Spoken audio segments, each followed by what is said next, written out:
बार की बात है कि एक गांव में दो भाई रहा करते थे। बड़े भाई का नाम था अली और दूसरे भाई का नाम था अकरम। दोनों भाई अपने स्वभाव के कारण एक दूसरे के बिल्कुल विपरीत थे। बद्दा भाई अली हलवे पराठे की ठेली लगाता था। इसी तरह दूसरा छोटा भाई अकरम एक नंबर का आलसी था और कोई काम धंधा नहीं करता था। अकरम बस जल्द से जल्द अमीर बनने के सपने देखा करता था। एक बार की बात है कि छोटा भाई अकरम अपनी भाभी के लिए सूट लेकर आया। अकरम ने सूट भाभी को दिया, जो अकरम की भाभी को बहुत पसंद आया। सूट तक अकरम की भाभी ने कहा, अरे अकरम, तू तो कुछ कमाता भी नहीं है, फिर तेरे पास इतने पैसे कहाँ से आए? अकरम बोला, भाभी जान, आप यह सब मत पूछा करो, मैं तो सिर्फ जुगाड़ करता हूँ और इन जुगाड़ से मैं बहुत ही जल्दी अमीर बन जाऊंगा। यह सब बातें सुनकर अकरम का बड़ा भाई अली बोला कि तू इन जुगाड़ों से भले ही अमीर बन जाए, पर ऐसे पैसों से कमाई गई तेरी अमीरी ज्यादा दिनों तक नहीं रहेगी। इतने में अकरम बोला कि भाईजान, आप तो रहने दो, आप ईमानदारी से काम करते हो, लेकिन ईमानदारी से सिर्फ जरूरतें पूरी हो सकती हैं, अमीर बनने का सपना नहीं। इतना कहकर अकरम हमेशा अपने बड्डीढे भाई का मुंह बंद करा देता था। अली बाजार के बीच में हलवा पराठे की ठेली लगाता था। अली का बना हलवा अच्छी क्वालिटी का होता था, जिसके कारण ग्राहकों की भीड़ हमेशा ही अली के ठेले पर लगी रहती थी। लोगों को अली का बनाया हलवा इतना पसंद आता था कि लोग हलवा पैक कराकर अपने घर भी ले जाया करते थे। लेकिन इसमें अली को अपने मुनाफे में काफी नुकसान उठाना पड़ जाता था।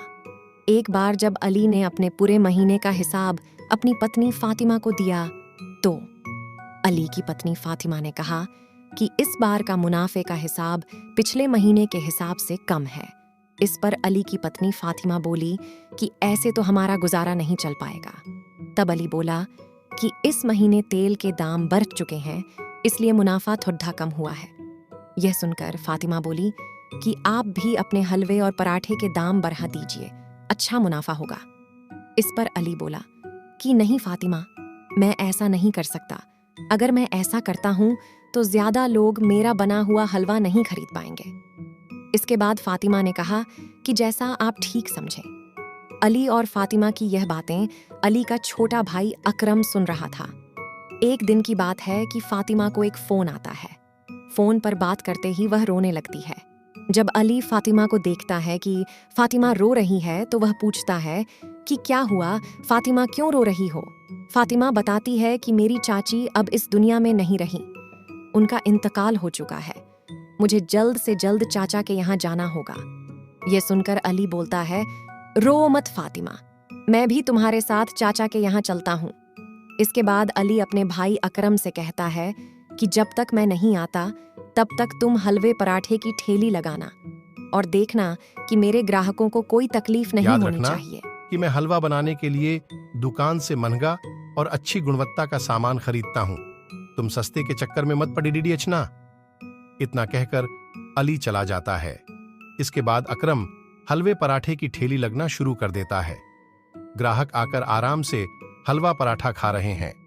अकरम देखता है कि पराठा बनाने के लिए तेल खत्म हो गया है।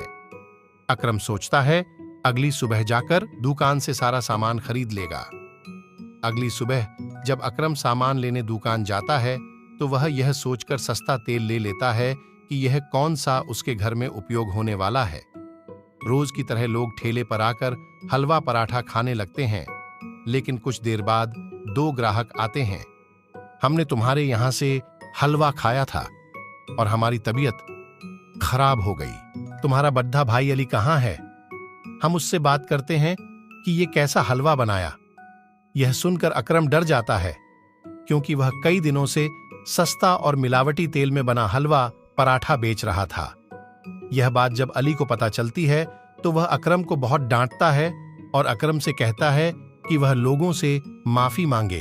अकरम को अपनी गलती का एहसास जाता है और लोगों से माफी मांगते हुए कहता है कि वह आगे से ऐसा नहीं, उसे अपने किए पर बहुत पछतावा है। कहानी की सीख। कहानी हमें यह सिखाती है, हमें अपने मतलब के लिए दूसरों को तकलीफ नहीं देनी चाहिए। ईमानदारी और मेहनत से कमाया पैसा जीवन में सुख समृद्धि लाता है।